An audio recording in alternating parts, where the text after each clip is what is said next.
வர்ஷா வந்து எப்படி சொல்கிறது, எல்லோரும் சொன்ன மாதிரி தான் ஒரு ஹைப்பர் மோட்டிவேட்டட். அவங்க நார்மல் மோட்டிவேஷன்லாம் இல்லை, எக்ஸ்ட்ராவாக இருக்கும் மோட்டிவேஷனு.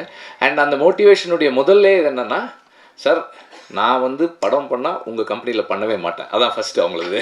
அதுதான் அங்கே தான் ஸ்டார்ட் ஆச்சு அது. And it's so happened that அவங்க ஒரு ஓடிடி பிளாட்ஃபார்முக்கு அமேசானுக்கு பண்ணுறதா இருந்து, அதுக்கப்புறமா வந்து அவங்க வந்து ஒரு ப்ரொடக்ஷன் ஹவுஸ் இருந்தால் உங்களுக்கு ப்ரொடக்ஷன் ஹவுஸ் பேக் பண்ணுவாங்களா இந்த ப்ராஜெக்ட் பண்ணுறதுக்குன்னப்போ தான் ஷீ கேம் அண்ட் செட், நீங்கள் வந்து ப்ரொடியூஸ் பண்ண வேண்டாம், இந்த மாதிரி இந்த செட்டப்பில் பண்ணலாமா? இது ஓகே, எஸ் ஃபைன், பண்ணலாம், no problem. I would like, என்ன கதை வச்சுருக்கேன் அப்படின்னு சொல்லி கேட்டேன். அப்போ தான் நான் கேட்டேன். அப்போ நானும் அப்துல்லும் தான் கேட்டோம். ஷீ டோல்டு, அந்த ஃபஸ்ட்டு 40 minutes ஸ்கூல் சொன்னப்போ எனக்கு என்ன தோணுச்சுன்னா, நம்ம இவ்வளோ காலம் நிறைய படங்கள் வந்து கம்மிங் ஆஃப் ஏஜ் ஃபிலிம்ஸ் பார்த்துருக்கோம்.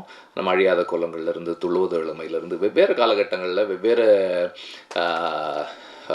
சூழல்களில் நம்ம கம்மிங் ஆஃப் ஏஜ் ஃபிலிம்ஸ் பார்த்துருக்கோம். அத்தனையுமே வந்து ஒரு ஒரு ஒரு பையனுடைய கம்மிங் ஆஃப் ஏஜ், ஒரு ஆண் தன்னுடைய 10 பருவங்களில் அவனுக்கு ஏற்படுகின்ற மாற்றங்களை அவன் எப்படி கையாளுறான், அவன் அதை எப்படி எதிர்கொள்கிறான், சமூகத்தோடு தன்னை எப்படி பொருத்தி பார்த்துக்கிறான்றது தான் இருந்தது.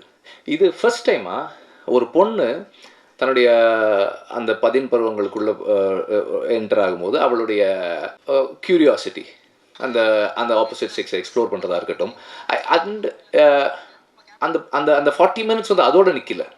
It was a self critic. அந்த ஃபேமிலியை, அந்த எஜுகேஷன் சிஸ்டமை எல்லாத்தையுமே கேள்வி கேட்கக்கூடியதாக இருந்தது, in a very fun way. That I really liked.